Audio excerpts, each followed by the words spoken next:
ভালোবাসা এমন একটা জিনিস, কেউ বোঝে আবার কেউ বোঝে না। যেই মানুষটার সাথে 14 বছরের সম্পর্ক, আজ আমি তাকেই বোঝাতে পারলাম না যে তাকে কতটুকু ভালোবাসি। আসলে ভালোবাসা এমন একটা জিনিস, কাউকে প্রকাশ করে বোঝানো সম্ভব নয়।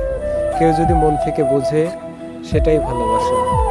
তবে একটা কথা কি জানেন, কাউকে বোঝাতে গেলে পরে সেই মানুষটা আরও কঠিন হয়ে পড়ে, তাকে আর বোঝানোই যায় না।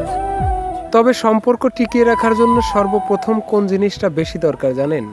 সেটা হচ্ছে দুজন দুজনের সাথে কথা বলা। যদি কথা বলাটাই বন্ধ করে দেওয়া হয়, তাহলে সেই সম্পর্কটার আর কোনো নামই থাকে না। তেমনি আমার প্রিয় মানুষটাও এমনই হয়েছে, তাকে বোঝাতেই পারলাম না। সে আজ আমার সাথে কথাই বলতে চায় না। সে আমাকে ইমো, হোয়াটসঅ্যাপ, মেসেঞ্জার সব জায়গা থেকে ব্লক করে দিয়ে। আসলে নিজের কষ্ট কাউকে বোঝানো খুবই কষ্টকর। তবে দুঃখের বিষয়টা কি জানেন?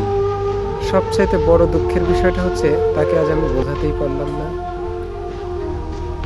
তা সবার কাছে অনুরোধ করব, কেউ যদি কারো মনের মানুষকে অনেক মন থেকে গভীর থেকে ভালোবেসে থাকেন, অবশ্যই সেই মানুষটাকে সঙ্গে থাকার চেষ্টা করবেন। অন্তত কিছু করেন বা না করেন, তার সাথে যোগাযোগ বিচ্ছিন্ন করে দিয়েন না। যদি যোগাযোগ বিচ্ছিন্ন করে দেন, তাহলে সেই মানুষটার অতি দ্রুতই মরে যাবে।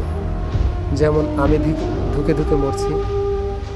যোগাযোগ কখনোই বন্ধ করবেন না। সবার কাছে অনুরোধ করে বললাম, কেউ কখনো যোগাযোগ বন্ধ করবেন না। তবে দেখবেন প্রিয় মানুষটা মরার আগেই মরে গেছে।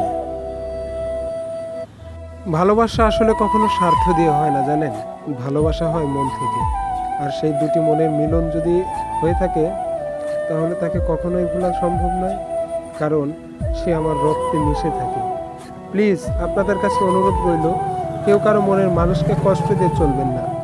সবার কাছে আমার বিনীতভাবে অনুরোধ।